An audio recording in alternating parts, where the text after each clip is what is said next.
These days, tons of articles are announcing the death of Threads, and it is not often that we get to witness a product losing dozens of millions of users in less than 30 days. So I decided to give a closer look and share some learnings from the complicated launch of Threads. It feels like Meta tried to launch this the Meta way, so trying to capitalize on a moment like they did with Stories when they stole it from Snapchat basically, but did it too early. They for sure had no idea that Twitter would have kept coming out with more outrageous news, like the name changes to X, so they decided to give it a go in a moment where Twitter seemed weak. I think maybe the feedback they received from previous launches and all the confidence they gained maybe tricked them this time. So going back to the Snapchat example, the experience that Stories offer was pretty new to a lot of people, but it proven to be extremely magnetic. So most Instagram users did not try Stories before and they were immediately captured. Twitter, on the other hand, proved to be pretty repellent for most people actually.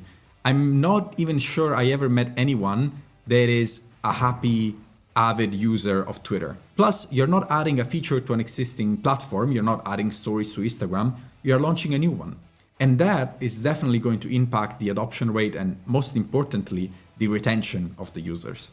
Like most of you, in 2016, I was an Instagram user, and I did not watch Stories at first. But I kept coming back because I was using Instagram in the old-fashioned way. And eventually, I gave into Stories.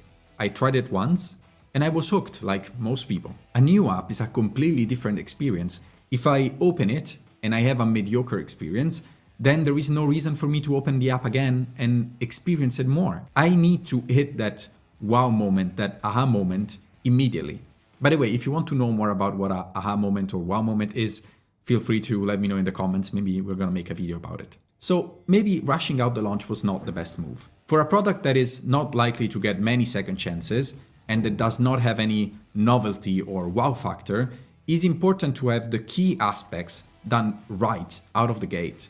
They maybe should have waited longer and launched a more complete product. If, for some reason, delaying the launch was not an option, maybe they had pressure from investors, from C-levels, then what I would have done was actually leverage the private beta that I know they had before the launch. I would have done it for two reasons. First of all, we saw that this limited access through invites can work pretty well in social media products. Does anyone still use Clubhouse, by the way? And if you're concerned about the number of users that you want to have because you want to generate network effect, you don't even have to have a real limit on the number of users. You can have a very big number of invites per user. That's fine. Because the second reason why I would do this is that this type of distribution, where I can only use the product if I get invites, can be an easy way to increase activities per users because it feels more premium.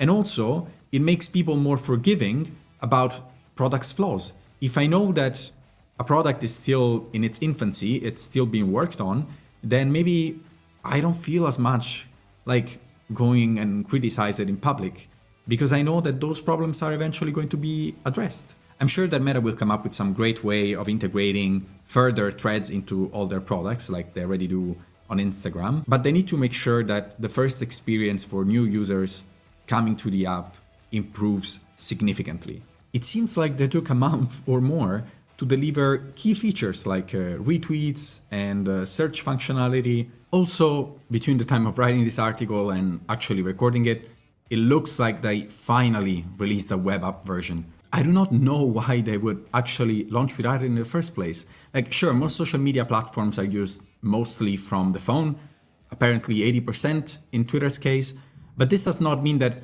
every usage is the same. It does not mean that you're gonna get the 80% of the value without releasing the desktop app. For example, what is the percentage of people that actually write a tweet from a computer?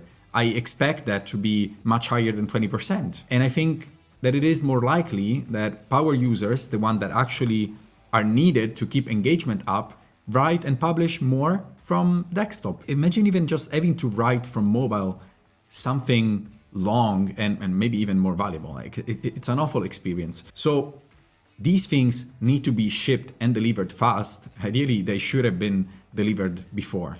But so the question remains, will Threads beat Twitter or X. I've been calling Twitter just for the sake of simplicity, by the way. But yeah, the whole X discussion is a whole other topic.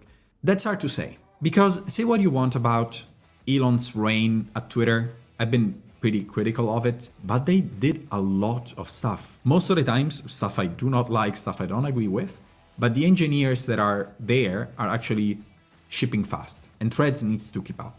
Amongst these new shiny objects that Twitter is working on, I think the most interesting one is the compensation for creators. So Twitter is trying to figure out how to incentivize creators to use their platform, and Threads might have to follow there and might have to do it quickly.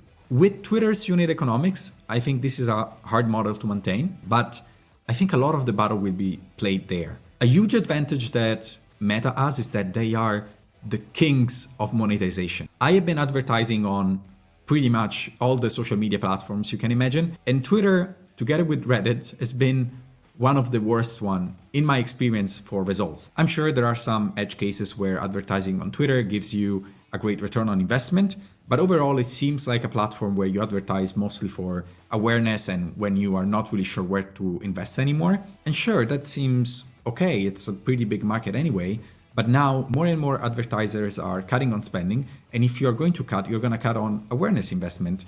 If you see that there is return on investment in other advertising, you're definitely not going to cut that out. More and more people are leaving Twitter as advertisers because of its controversies and again, because of its performance. So the question is, will Twitter even have enough money to actually pay people fairly to keep them engaged using the platform? Or will they start bleeding money from this feature as well? On the other side, Facebook has the reputation of really taking a platform and managing to squeeze every possible cent out of it, right? Let's think about what they did with Instagram. It was a steal in terms of value, first of all, when they acquired it. And then pretty quickly, they managed to transform it into one of the biggest money printing machine there is. And if I'm not wrong, it didn't even have a form of advertising before it was purchased by Meta. They built it from scratch and they did a tremendous job at it. So we don't really have any reason to believe that they won't be able to do the same on Threads. And if the monetization does work that well and they decide to compensate creators, maybe we will finally have a proper competitor to YouTube when it comes to creators' monetization and compensation. But now let's address the last point, Europe. Seems like a pretty big topic, right? If you couldn't tell from my accent, I am actually based in Europe. And I did not get to try the product. Why? Because of the European Union and some of its privacy regulations. Basically, what they did, allowing Instagram users to automatically connect all the people they follow to Threads, is not compliant here. This would be a huge challenge and something really important that they need to address. Also because one of the reasons why I believe Twitter never skyrocketed like other social media platforms did is that they didn't manage to go truly global. Sure, everyone in the world knows about Twitter and they have Twitterers from all over the world, but most of its core discussions, I feel like, are still US centric. Most of the famous people there write and talk about United States related things, and that market is the biggest market in terms of revenue, in terms of advertising. So it's the most important one to conquer. But if you want to really bring the network level to the next step, you need to get to the Facebook, the YouTube, the Instagram level, where European people, Asian people, people from the US, they can all be involved in the same discussion and they can all bring a Mr. Beast video to billions of views, right? That is really what I think destroys the chiasm, not just cross it. So yeah, it would be really interesting to witness if they manage to replicate the same model in the EU or what alternatives they find to make sure that the product is sticky and available also for people based in Europe. So last comment, I feel like Meta is currently on hold marketing Threads. They're probably working on improving the retention and the activation, and they want to have that pitch perfect to be ready for the next viral moment. And I think that's a smart play. Sometimes your launch does not work out as you planned.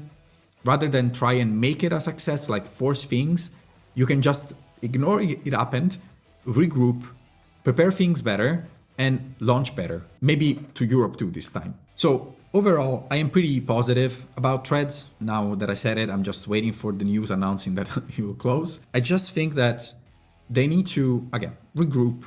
They need to structure the product better. they need to have all the checkboxes ticked, because if you are going head to head against another product that is an established one, you need to have all the key features that that product has, and currently they do not. And then leverage the next pivotal moment that they're going to face on their way. And we saw that a pivotal moment could be just Twitter doing something dumb or something that people do not like. And history tells us that a moment like that is coming anytime soon, and probably after that, and after that, multiple times. So I hope they do it right this time. I am pretty hopeful for Threads. I was never a heavy Twitter user, but sometimes I wish I was.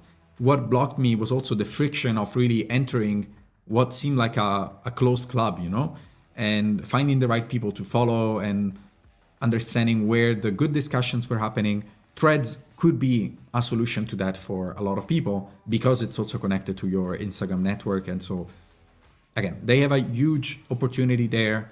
Looking forward to see how they address it. Let me know what you think in the comments. And as a final reminder, please go visit rapido.fyi. You're going to see a lot of helpful resources for your startup, for your company. You can also sign up your startup, and if you get approved, you're going to get access to a lot of amazing deals and an amazing network of investors and other founders. So give it a go. It's been launched now. Everything now is free, and we really want to make sure that we give the most value possible. So go give it a look. I'd be really glad to also hear your feedback about Rapido overall. Thank you again for watching, and I'll see you in the next video. Bye bye.